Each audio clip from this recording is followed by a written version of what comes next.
What's up, folks? Welcome to Bob's Holly World. I'm your host, Bob Hollywood. I'm reviewing, it seems like, my 100th Iron Man armor in the last week. But, hey, why not continue with mech suits and, armors and power armors, stuff like that. This Iron Man is from the Iron Man 2 film, or at least, that series when it came out for the film.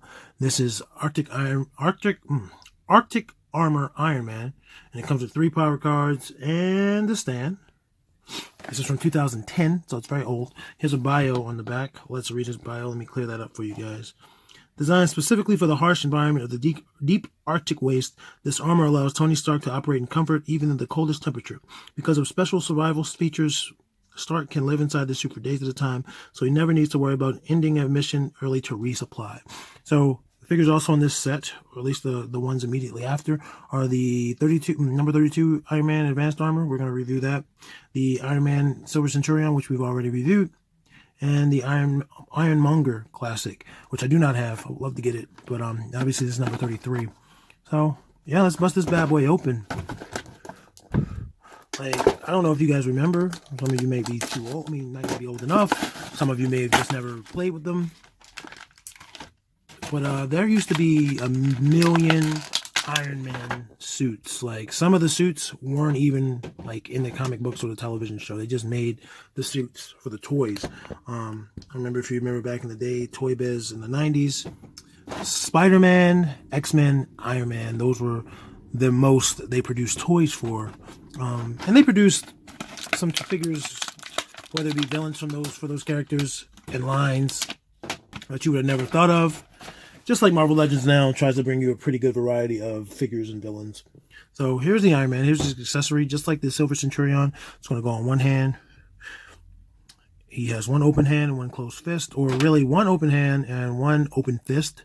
Doesn't really close, it's not fully closed. I like this purple and silver. I'm not going to lie, I like the color. I'm looking for any blemishes, and I don't really see any. So that's cool. Like, I like the mask, or helmet, technically. He looks pretty good. This is probably, I'm gonna risk offending somebody. This is probably my favorite Iron Man suit so far, maybe my second. I'll compare him to one of the other two that I like a lot. I really like the Marvel vs. Capcom Infinite Gamerverse one, and I like a different one, Power Armor, which is probably in the same set. So let's go over his articulation. Like, obviously he's purple and gray, or purple and silver. Those are the only two colors. His white in his eyes. There's a little bit of blemish on his arc reactor, though. So his head starts there. It goes up a lot. Wow. And it goes down just a little bit. That's something we've lost over the years. It does rotate, but it's super stiff. So we're not going to let it make it rotate today. It's just not what we're going to do, because we don't want to break it. His arms go up that high, and these little shoulder pads come off, which is cool. Some of them do that, some of them don't. I like it when they do. It doesn't really help him go much higher than he already does. Actually, I take that back. But he has a full crucifixion, like he's grabbing you, especially the way I have his arms bent right now. Rotate 360 degrees at those shoulders. And 90-degree elbow bends. Single jointed elbow. He does not have rotation at the elbow. It's not that he's stiff, he just does not have it. I can see where his arm is built in. Rotations at the wrist, and he has no hinge. It looks like he has a hinge, but he doesn't. His hands rotate 360 degrees. He does have a blemish right there on that hand.